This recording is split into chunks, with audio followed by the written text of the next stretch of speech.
All right. Should be working here. Hello. Okay, things seem to be working. Aha.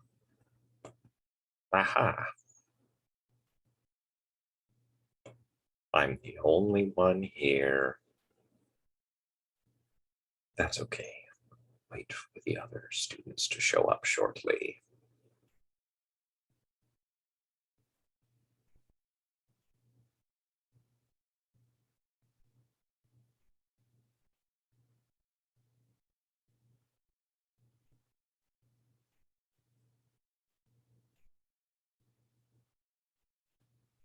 Just one person.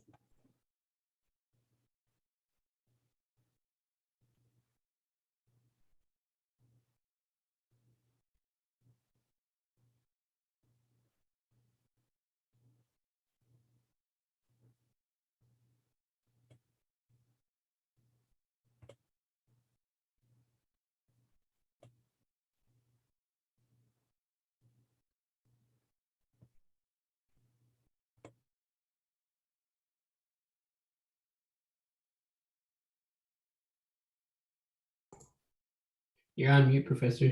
I don't know if you can hear me. Yeah, I know. I'm just putting myself on mute until more people show up. Okay. All right.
Oh, geez. Did I not put that? Oh, thank you for letting me know about that.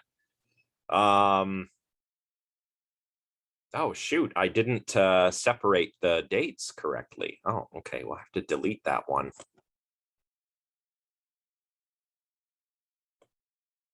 I'll schedule a proper one for the right time, which is Thursday, the 2nd. Okay.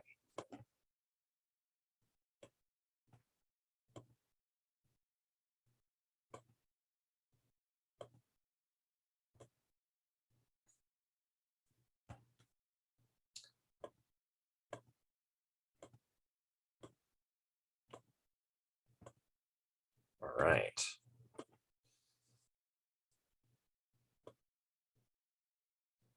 I better say something about that on Discord in case anyone's in the wrong waiting room.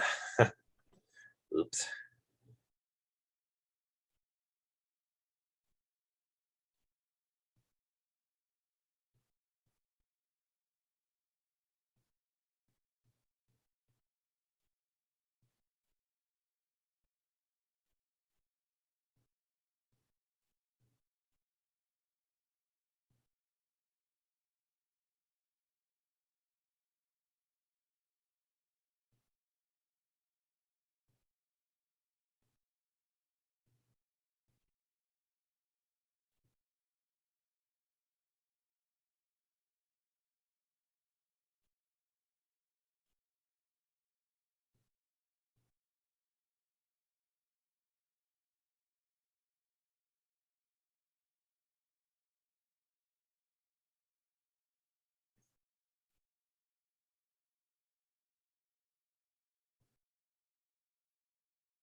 Okay.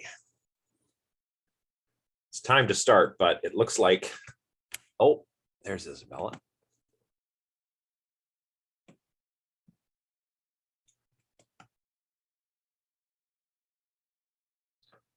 Okay, so hopefully people can see my Discord message. Little oopsie daisy that I made there in scheduling the meeting. So hopefully other people joining will now be able to click on the correct link. Let's just see here on my other screen.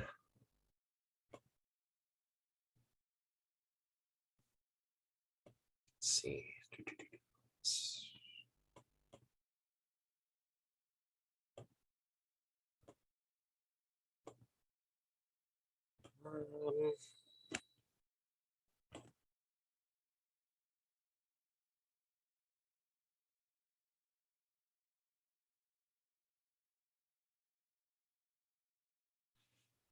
Okay. All right, we should be good to go now.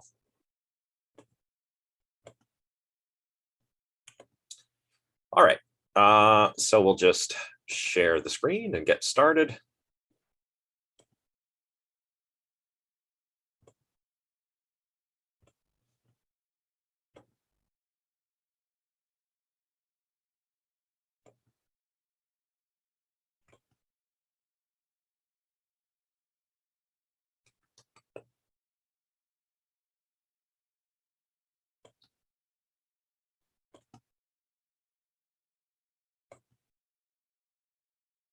Geez, my computer is slow sometimes. Whoops. Okay. So just before I go over that little bit of recap there, good news is that I'm nearly done with everybody's essay proposals. And I think I've got like 6 more to do. I just had to stop because today's one of those days. As you can tell by my little screw up with scheduling the lectures. So I'll be finishing those up tomorrow and everyone will be able to look at their feedback tomorrow. And then I will endeavor to have the feedback from the previous critical response available over the weekend before your third critical response is due. And I know not everybody's here right now, but I wanted to say that I'm very impressed with all of the suggested topics. And yeah, I've been pretty blown away with how well everybody's done on this, which is encouraging, but also is going to make marking the final essays extra tricky because obviously, you know, I can't just give everybody an A, right? Nonetheless, yeah, I'm just like, wow, good work, everybody. I know you haven't seen all your feedback yet, but yeah, good work, everyone. These proposals are all very interesting. Most of them are quite well written, well researched, good plans of attack, good research questions, thesis statements, all around. Pretty much everyone's doing a really good job. So that's awesome. So with that said, let's get on to the lecture. So we're going to be talking about the nature and role of affective explanations in explaining emotional events, right? The reason we're doing this has to do with some of the shortcomings of the author's account of justification of emotions that they present in the previous chapter. Originally, I had planned to go over that last section of chapter 8, Bridging the Gaps. But I decided to skip that because while I was preparing, I noticed how dense this next chapter is. And yeah, I think that I can cover what's mentioned in that final section of the previous chapter, just as I sort of reiterate this stuff and as we make our way into the next, into the material from the following chapter. So just recall, if you will, the different correctness conditions, or rather the correctness conditions and the justification conditions for emotions that we get on Diana and Tironi's attitudinal theory.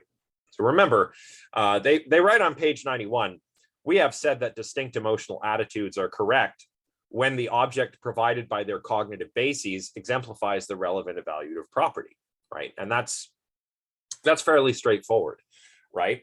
The example that's getting a little tiresome at this point is that your fear of the dog or the spider or whatever is correct just in case that object, which is provided by your cognitive bases, perceptions, beliefs, judgments, if it really bears the relevant property, the relevant evaluative property in the case of fear, danger.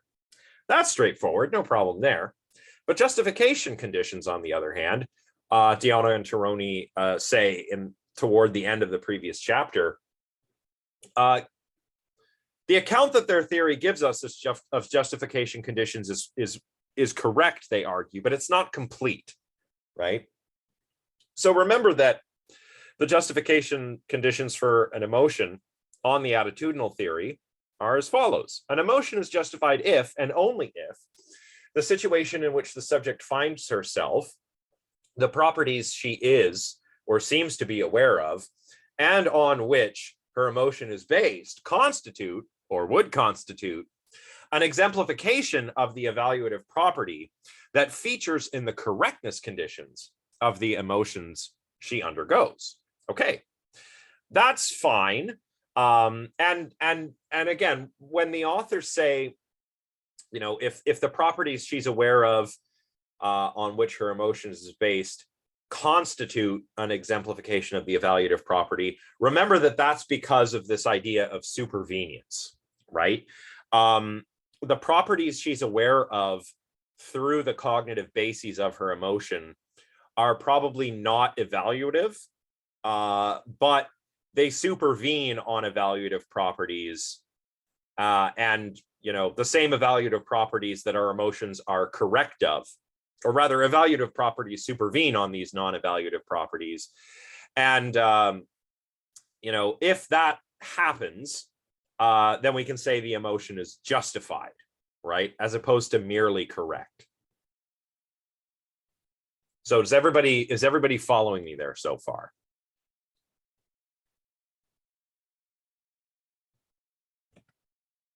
Okay, this is all pretty much the same stuff we were talking about last time, right? It's all about what's in your cognitive bases. And if the content of your cognitive bases has properties, or if your cognitive bases are about properties, natural properties on which evaluative properties supervene, and they're the same evaluative properties that feature in the correctness conditions, then your emotion is also justified.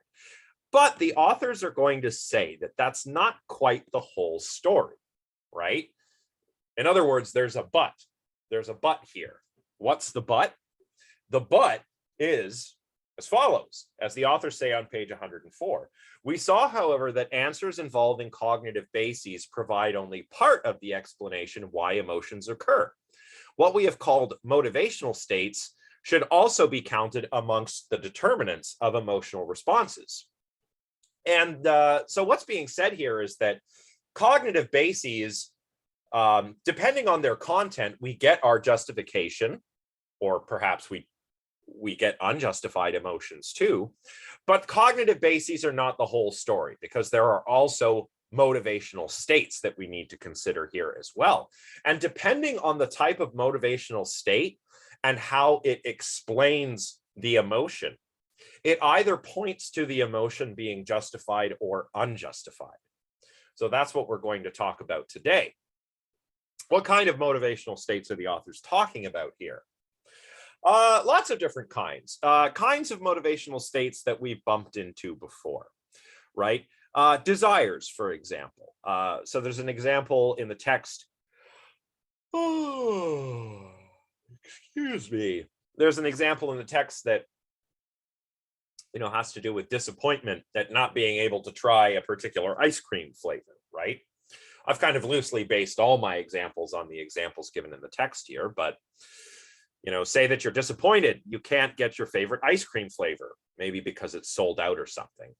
Well, disappointment in that case only makes sense if you were desiring the ice cream, right? If I desire a cone of chocolate ice cream, then, well, my disappointment only makes sense if I can't get the flavor of ice cream that I'm after, right? Because my desire isn't satisfied.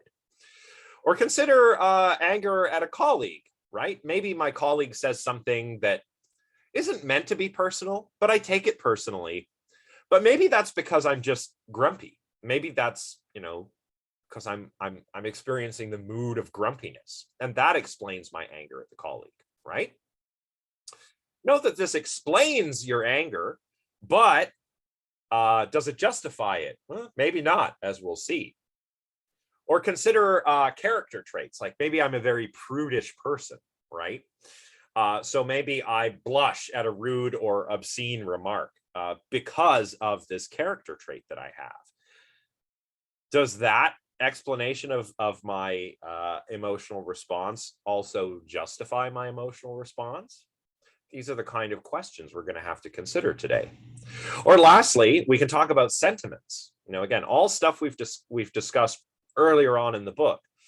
Maybe the pride I feel at seeing, some young girl winning the science fair is because she's my niece, right? So Uncle Josh is really proud that she won the science fair. And that's because I bear a certain sentiment toward her, right? Such that I feel good when she does well at something. So there are all kinds of motivational states: desires, moods, character traits, sentiments, that can all figure into explanations of emotions. And depending on which state, it can explain the emotion, explain why one is, angry or frightened or disappointed or embarrassed or proud, but it can also point to whether that emotion is justified or unjustified. And that's what we're talking about here. When do these affective explanations, these different motivational states that are also affective but not emotional, how do they figure into explaining and justifying emotion? So that's what this is all about, right? So really, the authors have a two-pronged approach in this chapter, a two-pronged approach. Whoops. They want to describe emotional states, these emotional states, and understand their role in explanations of emotions. Perhaps emotional is the wrong word. I probably should have used motivational, conative, or even just affective, right? But with that in mind, this is what the authors are doing. They're going to argue that explaining emotions in terms of certain states, like moods or temperaments, is to offer a rational explanation, right? A rational, as in the a privative rational. They don't say irrational, which is funny. I'll just put this in the chat, actually, so that everyone knows this is not a typo.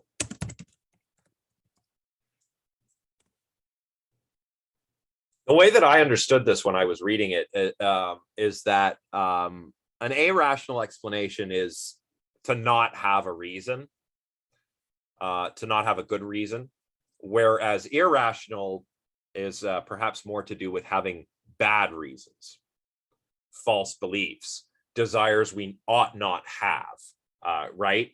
So moods and temperaments, when they feature in explanations of emotions, are irrational explanations, and thus they point to the unjustified character of an emotional experience. So if I have an emotion that's rooted in a mood or a temperament, my emotion cannot be justified because it doesn't point to anything in my larger evaluative perspective, right?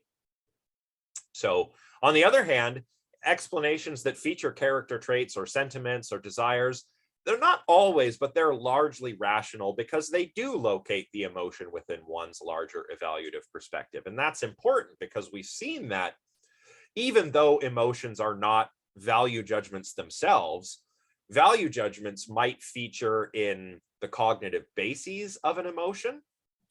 Remember, this is why the emotions are not judgments themselves, because the evaluative stuff is happening, it's not in the content of the emotion, it's in one of the bases for the emotions, right? So that's why this is important. And their second aim, of course, is to measure the epistemological impact, both negative and positive, of these motivational states on the emotions. I'm not going to talk about this too much today because this is what I want to finish off next time. But the authors will discuss the negative side of the epistemological impact, which they say, is no problem, really. The negatives here don't mean that we should abandon the felt bodily attitude account of emotions, or the account of emotions justification that the authors present here.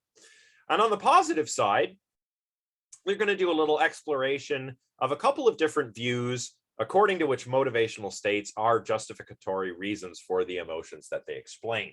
Again, I'm not going to get into this in a whole lot of detail, save to say that the authors will reject these two views. But that's what we're going to look at next time. These are the last two sections of the chapter. We're going to look at most of the first part today. So we're going to look at all kinds of different motivational states. We're going to look at moods and temperaments, and we're going to look at sentiments and character traits.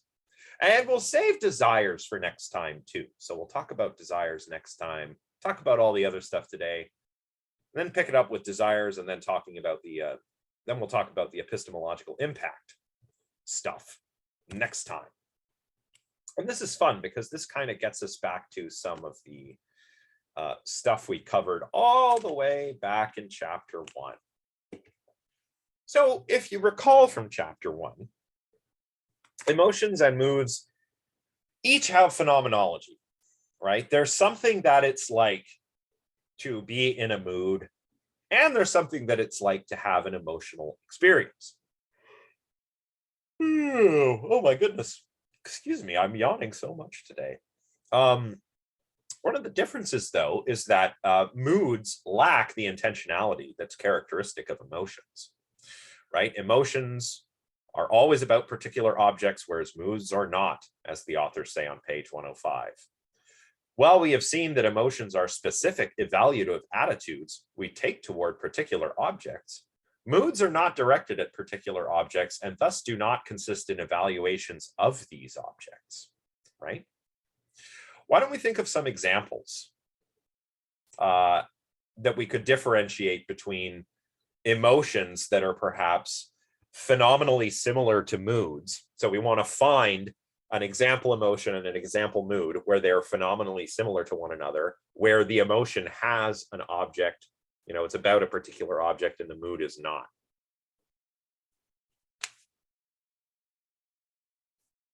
Here's something in the chat. We're thinking, that's good.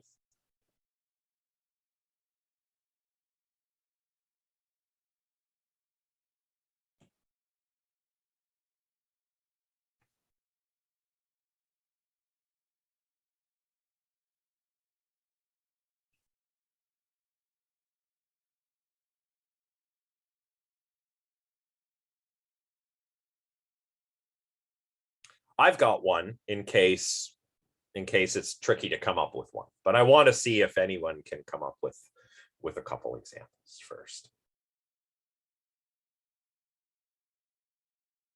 Yeah, Robin. Yeah, that's a good example.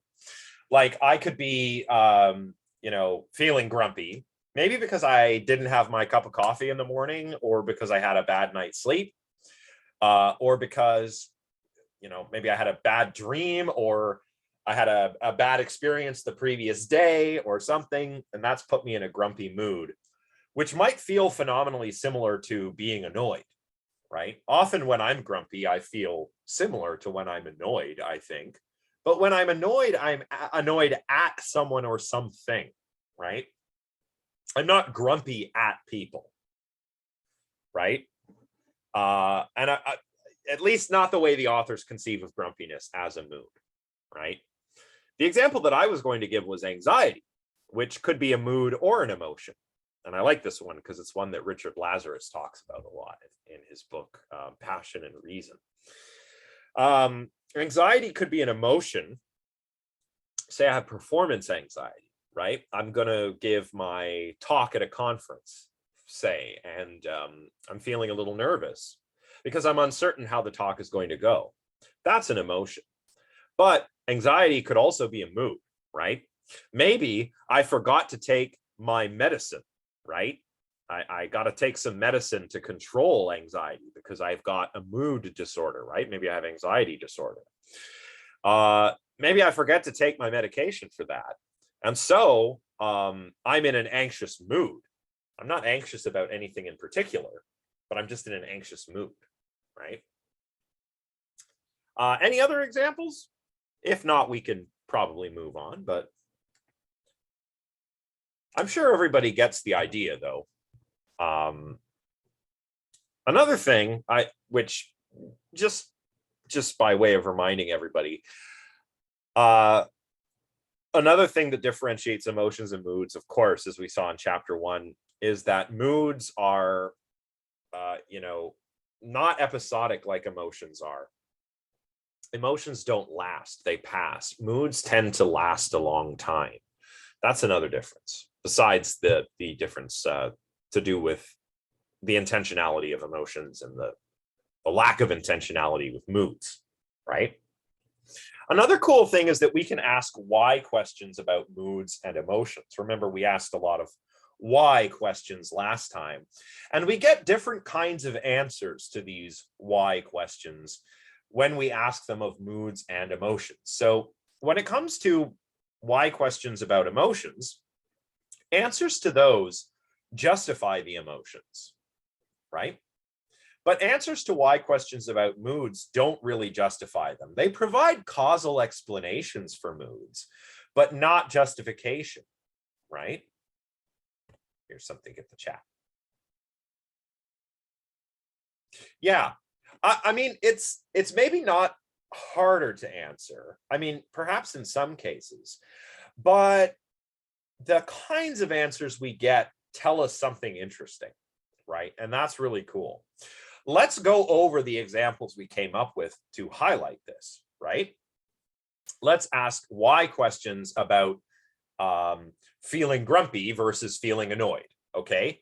So I'm going to ask why questions about feeling annoyed. I see that, my coworker is annoyed, as in Robin's example, and I could ask them, why are you annoyed, right? And they could say, oh, so-and-so over there is always leaving food in the fridge, and I have to clean it out when it gets moldy. Maybe this is at work and you've got a communal kitchen or something, right? And everybody hates the guy or gal who leaves weird stuff in the fridge. A gross fridge is grosser than to me, a dirty fridge is like grosser than a dirty toilet, So like, I'd be annoyed. That's my example. And oh, why does that annoy you? And then I'd say maybe something like, oh, well, come on, like, you don't want gross stuff in your fridge, growing mold and rotting. Ugh, that's gross. We all use that fridge, right? I offer reasons that justify my annoyance, right? But if you ask me about why I'm in a grumpy mood, maybe it's because I had a bad sleep. Like, Josh, why are you so grumpy today? Oh, I didn't get enough sleep. I went to bed early, but I kept getting woken up because my cats were playing and making noise, and or maybe I didn't get my morning coffee. I like to have a little coffee in the morning, and it's part of my routine. And if I don't get it, my routine is not completed. I don't get the caffeine that I'm expecting. So, those are causal details. Like, those things might have caused me to be in the mood that I'm in, but they don't justify the mood that I'm in, right? Does everybody kind of see what the difference is there? Excellent. So that's one difference. Answers to why questions about emotion will typically figure in the justification of emotions. Answers to why questions about moods don't do that. They do give us something like a causal picture of why things are happening, but they don't justify the emotions, right? And also explanations or answers to why questions and explanations that feature appeals to things like moods and temperaments present the emotion as unjustified, right? Because the source of the emotion lies in a mood and not in the relative or relevant evaluative properties that the object of your emotional response may or may not have, right? Because again, moods aren't directed at anything, right? So if you experience an emotion that's the source of which is a mood, well, that emotion can't be justified, because the justification conditions of emotions are all about the evaluative properties which supervene on natural properties that are made available to you by your cognitive bases and which figure into the correctness conditions of emotions. I know that's a lot. Okay, I know this is really like wordy, but I mean, you guys get it. I think everybody seems to be following along. So yeah, that's good. In any case, everybody let me know if you don't follow along. Okay. So next slide, we want to talk about moods and temperaments a bit more before we move on to our next thing. So everything that we've said about moods, the authors think is also true for explanations that further explain moods by appealing to temperaments. So we explain emotions by appealing to a mood. Well, that kind of explanation doesn't get us justification for the emotion. And if we further try and explain the mood by appealing to something called a temperament, then we still don't get the justification we're after, right? And there are lots of ways we can explain moods, which we've kind of already touched on so far, right? We could explain moods in three ways, maybe non-psychological factors, like the earlier mentioned example of getting a bad night's sleep or not having your morning cup of coffee or something. So these are non-psychological factors. And then there are psychological factors like prior emotions. You know, maybe I had an episode of joy earlier in the day. You know, maybe I find that my paper has been accepted to a prestigious journal, and I think that's great news, and I rejoice at that news, and that just puts me in a really good mood for the rest of the day, right? So that's a psychological reason. Another psychological explanation would be by appealing to what we call temperaments. What are those? Well, on page 106, the authors write, excuse me. Oh, got the hiccups. Sorry, the third type of explanation, the authors write, proceeds not by referring to previous mental or non-mental episodes, but to the subject's disposition to slip into certain moods, as when we explain Michelle's grumpiness by saying that she is of the irritable type. In so doing, we understand her mood by locating it in a recurring pattern of affective states of this nature. We point here to a stable disposition to experience grumpiness.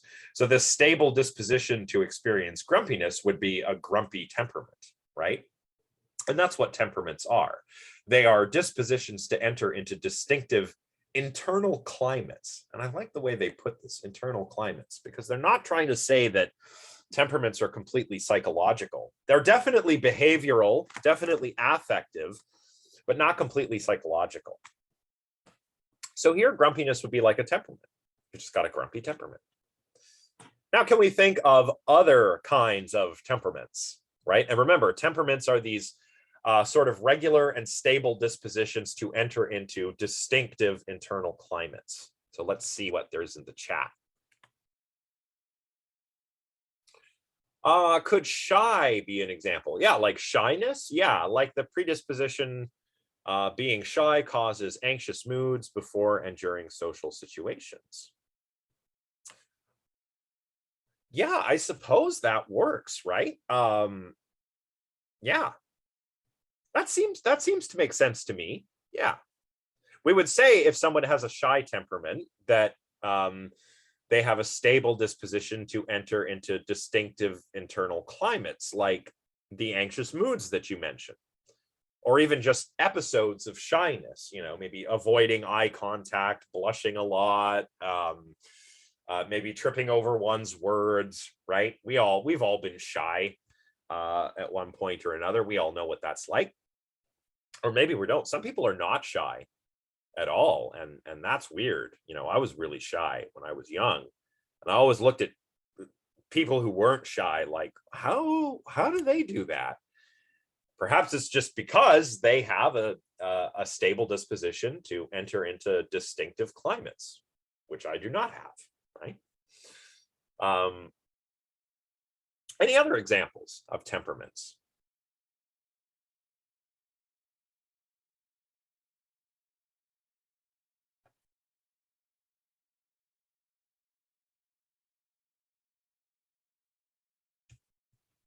We can tell it's getting late in the semester when everybody is less talkative, and I understand.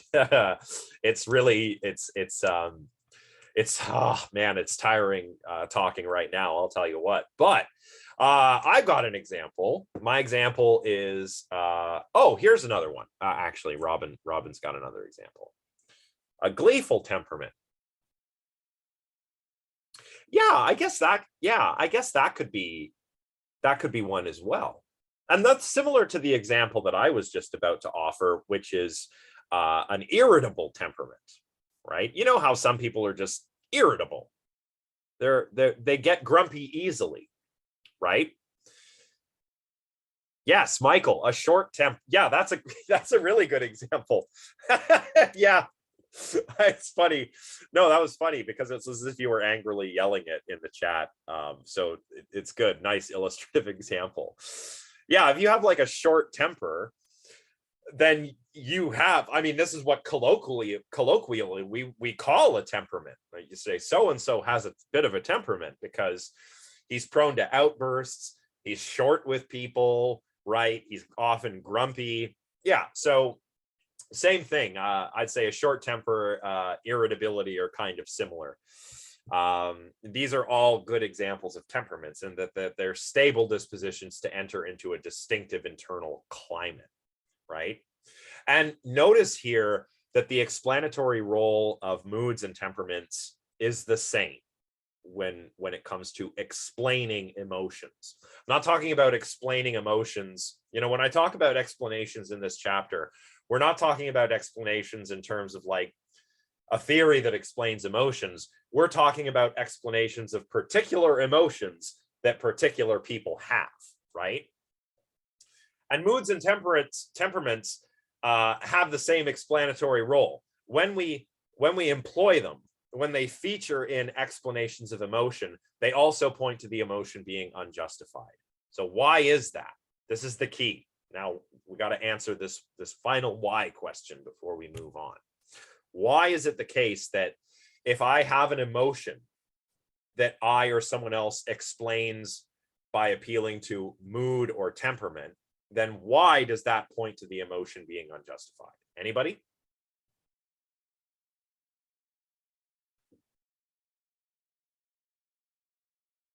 Yeah, I'm sorry. Okay, so it's like I say at the bottom of the slide. When either moods or temperaments feature in explaining an emotion, they also point to that emotion being unjustified. Why is that? So for example, if I'm angry, if I have an angry outburst and you ask me a why question, why are you angry? So, oh, I'm in a terrible mood. I had a terrible sleep. I didn't get enough coffee. I'm appealing to a mood there. Or if I appeal to a temperament, like, oh, sorry, I'm an irritable guy. I'm really sorry. I'm like that. Didn't mean to get upset, but you know, I'm just irritable. I get angry easily. I can't explain it, right? If I offer those kinds of explanations, they point to the emotion being unjustified. So why would my anger be unjustified? Why?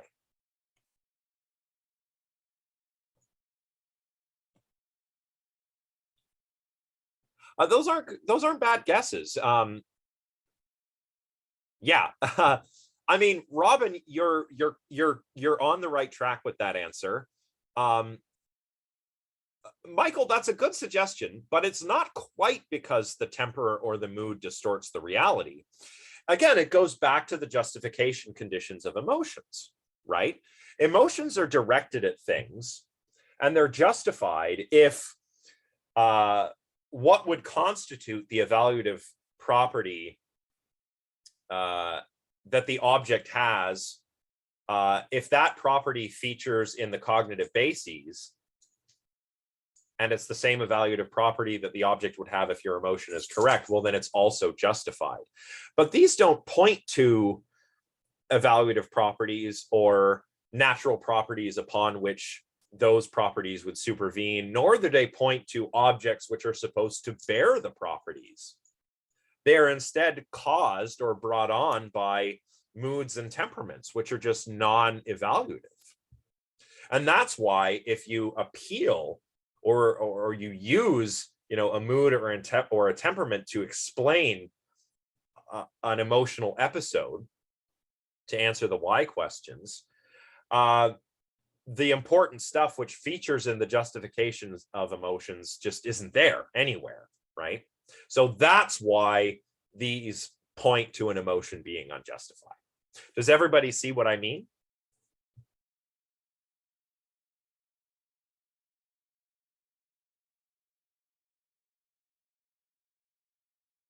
Okay. If you're not sure, just ask me again. I have to step away from the computer for a quick sec, just 2 minutes. I'll be right back, and then we'll move on to discuss sentiments and character traits. So, BRB.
Yeah, I know all the internet words: BRB, AFK, LOL.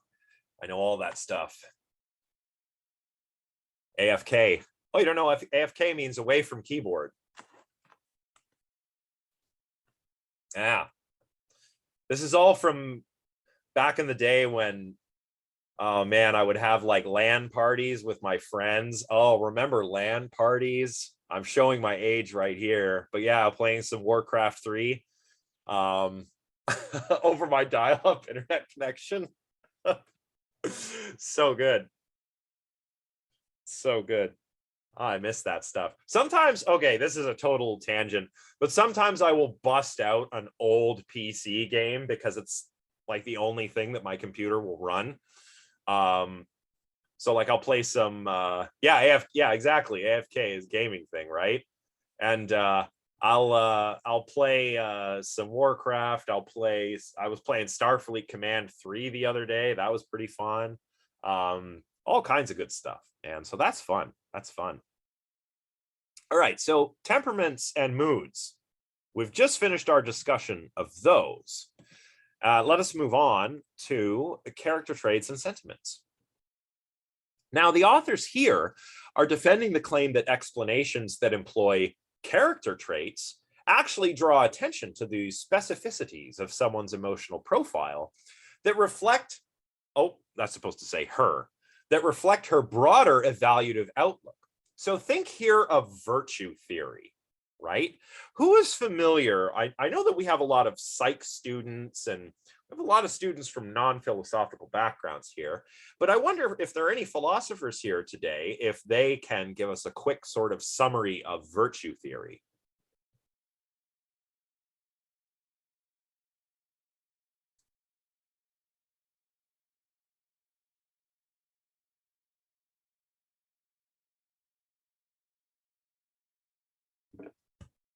In the chat.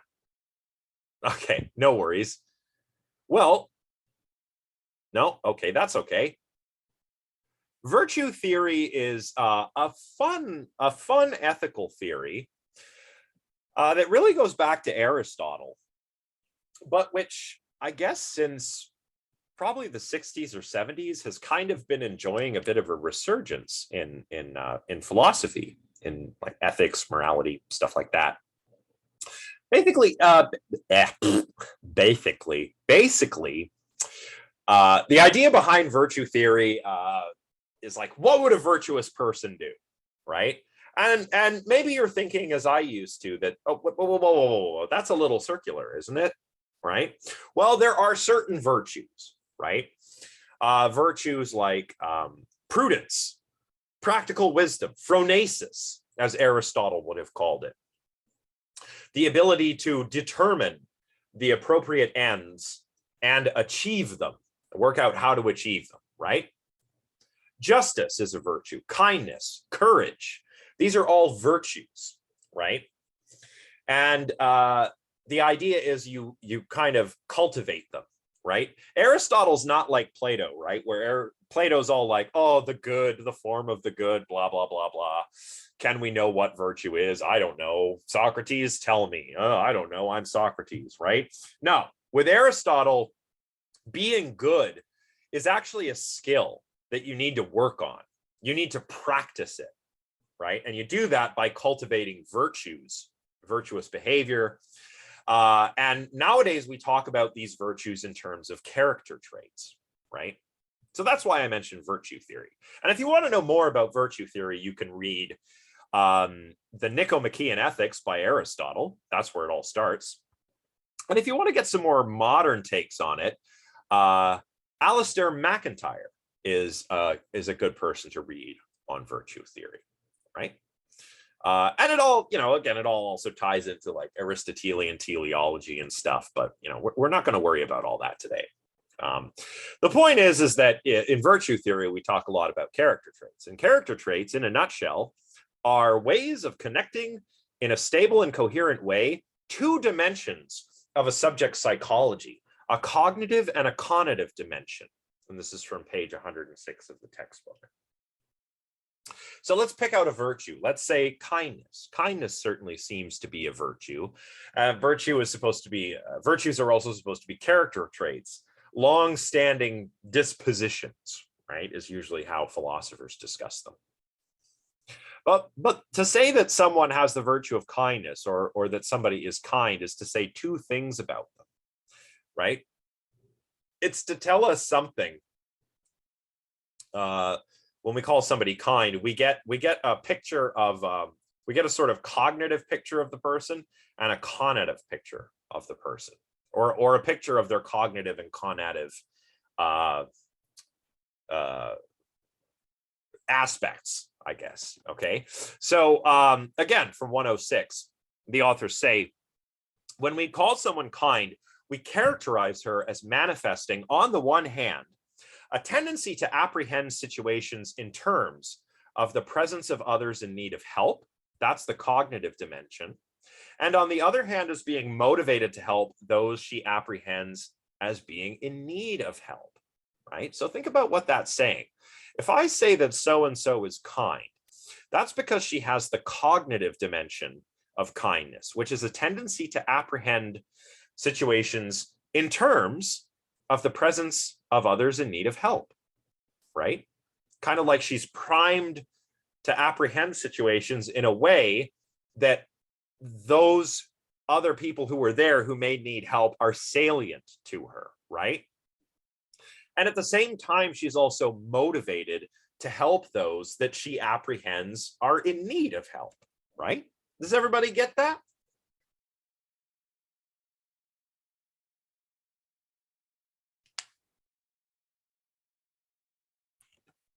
Yeah, good. And same with other virtues like courage, right?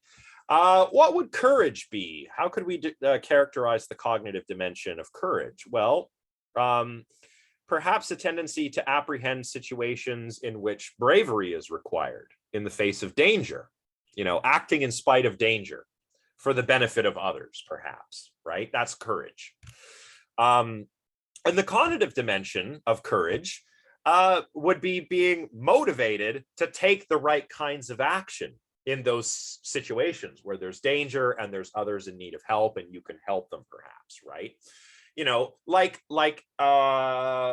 you know, imagine the soldier in the First World War who is courageous perhaps, and one of his colleagues is stuck, not colleagues but fellow soldiers, is he's stuck in no man's land. He's been shot and he's lying there in no man's land, and a courageous person would be a person who tends to recognize situations like that as ones where there's danger, but there's something that you can do to help in spite of that danger.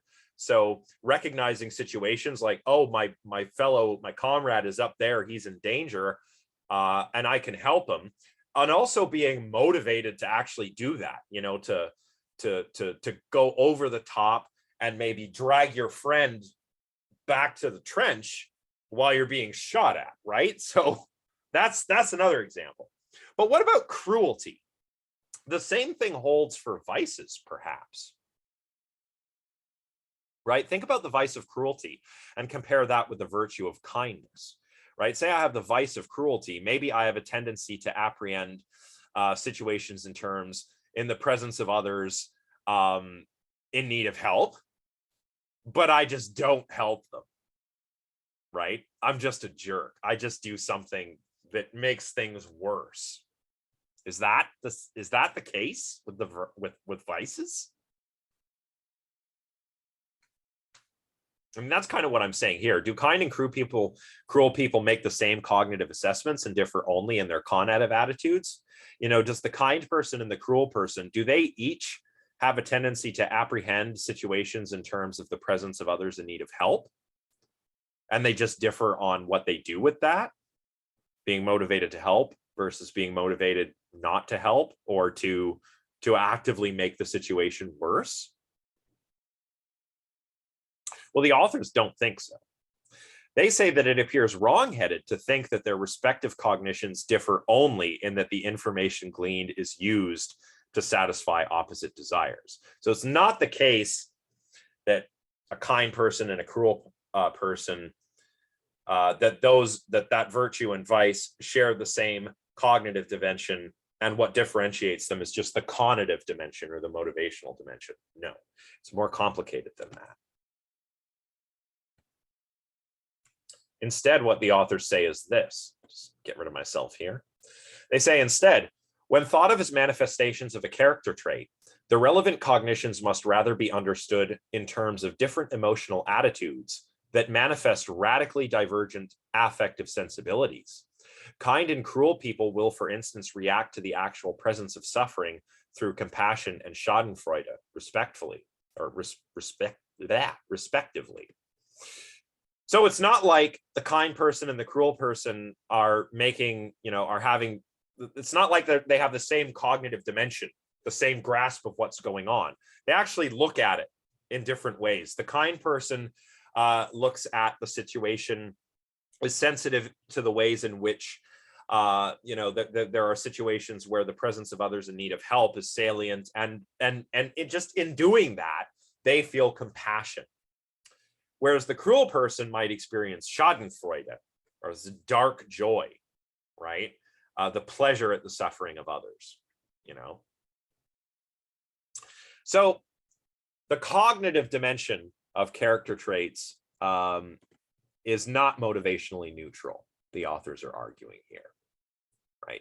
And this isn't like the conception that we were just talking about, where virtue and vice are identical in terms of cognitive dimensions and differ only in conative dimensions. No, the cognitive dimensions of character traits, and you know, this includes virtues and vices, they also have a motivational component to them. They're not motivationally neutral, right? And remember, the authors have been arguing that emotions are felt bodily stances, felt attitudes, felt stances, which consist, at least in part, of being prepared to deal with the object of the emotion in a specific way, right?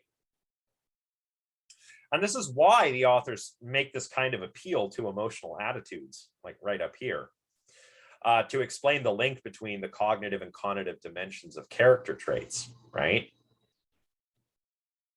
That's why we look at this, in the case of the kind and cruel person, in terms of, responding compassionately versus responding with Schadenfreude, because it links the cognitive and conative dimensions of character traits. It links the cognitive dimension to the conative dimension, because the cognitive response is not entirely motivationally neutral. Okay, so that's a good bit of chit chat about what character traits are like, both vices and virtues. But what gets added when we explain an emotional attitude, like compassion, by referring to a character trait like kindness?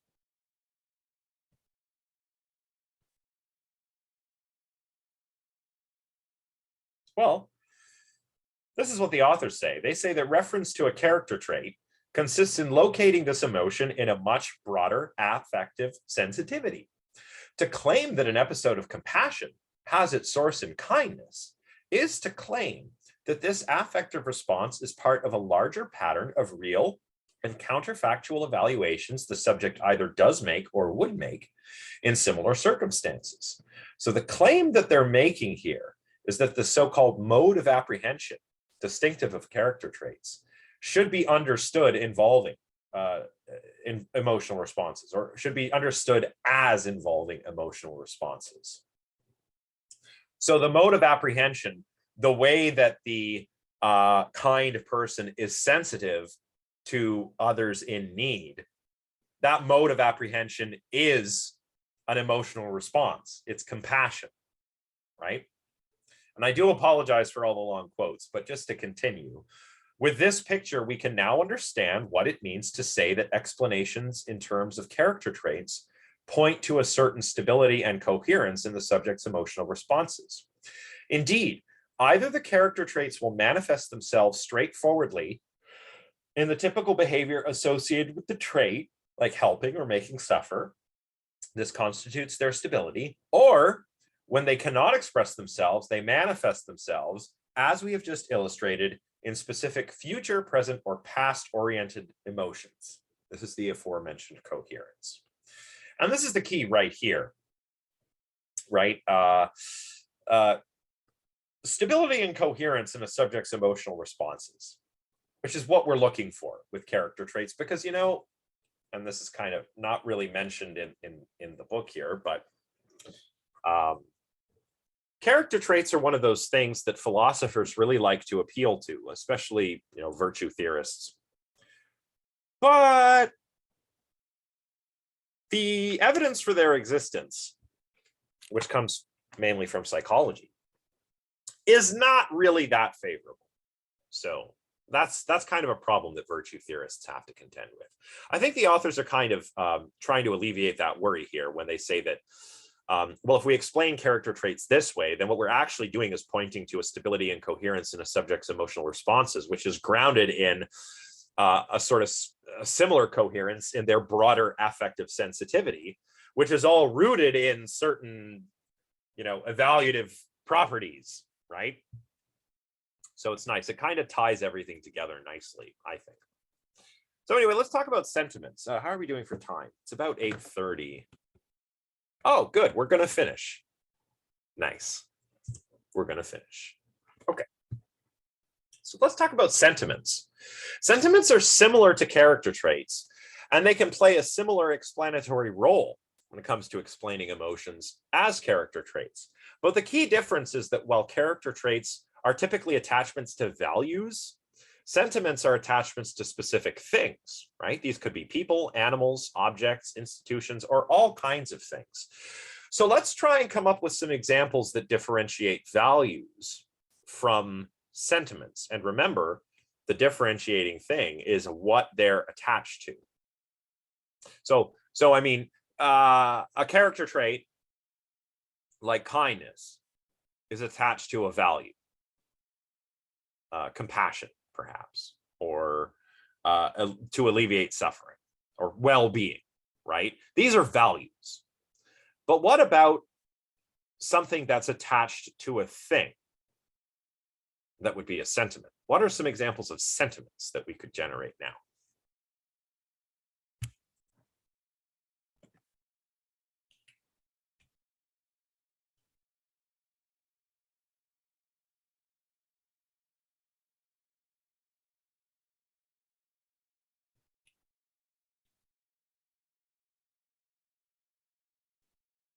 Yeah, love for your dog. Because it's directed toward a thing and not a value, right? So you have a sentiment. It's not like you're always, it's not like a mood, right? You're not like always like, oh, my dog, right? I mean, maybe some people are, but no, yeah, right. Maybe, okay, maybe some people are, but it's more like similar to a character trait where it's supposed to be a long-standing disposition that gets expressed via emotional episodes, like an episode of affection for your dog, right? So yeah, that's a good example. So that's a good example for animals. Same with people. And this actually got me thinking that maybe love isn't an emotion, or dislike. Dislike, maybe, yeah. Let's do dislike first, right? Like dislike, it's not like you're always sitting around disliking somebody, but maybe you just express your dislike whenever the person you don't like is around, right? And similarly for love, like love, maybe love isn't an emotion, maybe love is a sentiment, and gets expressed through things like affection, right? And this works for people too, right? Obviously, people love their pets, people also love their partners, even institutions. Maybe I'm not always thinking about, I don't know, Kentucky Fried Chicken, but if you put that original recipe with 11 herbs and spices, maybe I'll get excited and think, oh, delicious, and eat it. I don't know. Actually, I don't really feel that way about KFC, because I always get well, the emotional response that accompanies the consumption of KFC for me is always regret, because it's good going in, but once it's in there, it's not good anymore, if you know what I mean. So yeah, fear. Well, fear seems to be quite episodic, but maybe if you had a phobia, that might be a sentiment. Or if you're a very if you're just a fearful person, that would be the sentiment. You see what I mean? Maybe this will clear it up. I mean, it's not like that sentiments and emotions are not related to one another. I mean, you're right about that. Like the authors say here, this is coming from page 108, sentiments are often traceable to repeated emotional interactions with their objects, an ebb and flow of episodes, which through a process of sedimentation settles into distinctive, long-standing affective orientations towards them, right? And maybe if you've just always reacted with fear towards spiders, right, then you develop the sentiment of being fearful towards spiders, right? Yeah, so you understand. And maybe, who knows what the reasons why, right? I mean, we may learn to fear certain things by just watching other people being afraid of them, right? So even if I've never been bitten by a venomous spider, I might grow up and come to fear spiders because all of the adults around me go, ah, when they see a spider, right? And that's building my sentiment, because I start reacting the same way, and I do that repeatedly over time, right? So that kind of forms into this sentiment. Okay, let's continue. Oh yes, like character traits, sentiments will also help to connect the cognitive, cognitive and conative dimensions of the subject's psychology in a nice way, in a stable and coherent way. When it comes to the cognitive dimension of things, ascriptions of sentiments and dispositions work nicely together to make distinctive evaluations of the situations that involve the object of the sentiment. And when it comes to the conative dimension, well, when we conceive of someone with a specific sentiment as having a specific motivational structure, right? Somebody who's fearful is probably going to be motivated to run away from scary things like spiders and snakes, right? So, that's nice. What else do they have to say about these? Well, Diana and Tironi write that, like character traits, sentiments also explain by ascribing a stability and coherence in the weight subjects assign to specific kinds of reasons in their feelings and attendant behavior. And furthermore, the fact that sentiments primarily connect with dispositions to experience emotions means that sentiments, like character traits, are distinctive kinds of evaluative sensitivities. In character traits, one is emotionally sensitive to the fortune of a particular value. In sentiments, one is emotionally sensitive to the fortune of a given object. And here, a nice clear difference is between moods and temperaments on the one hand, and character traits and sentiments on the other hand emerges. Explanations in terms of moods and temperaments, as we've seen, are incompatible with the emotion's justification because the emotion is not a response to an awareness of the relevant properties that would justify it, right? But this isn't the case with sentiments and character traits.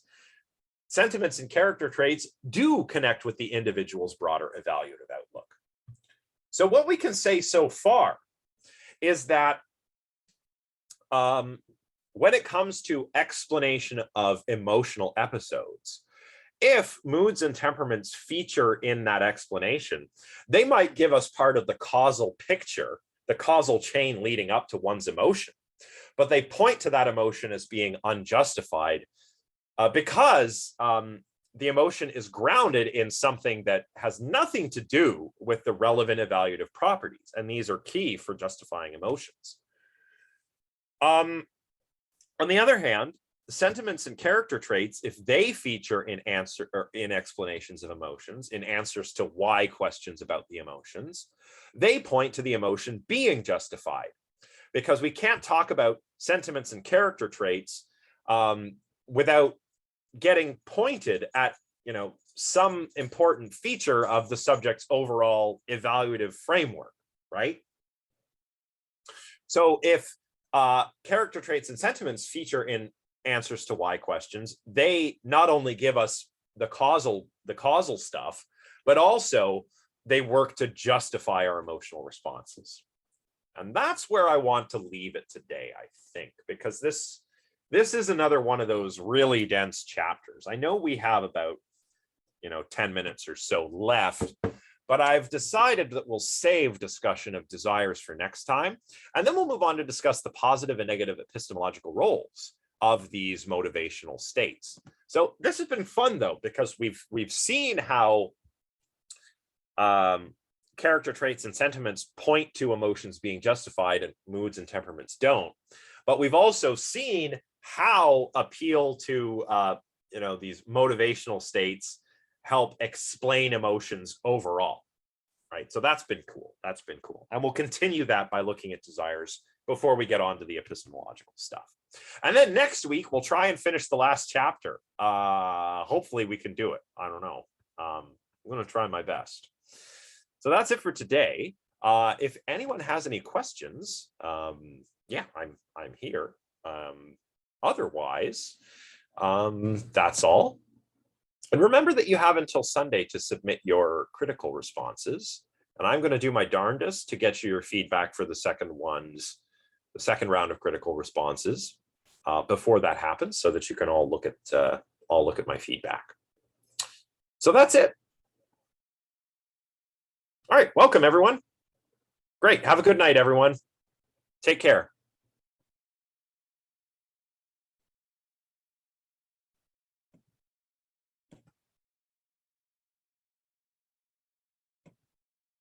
End trends.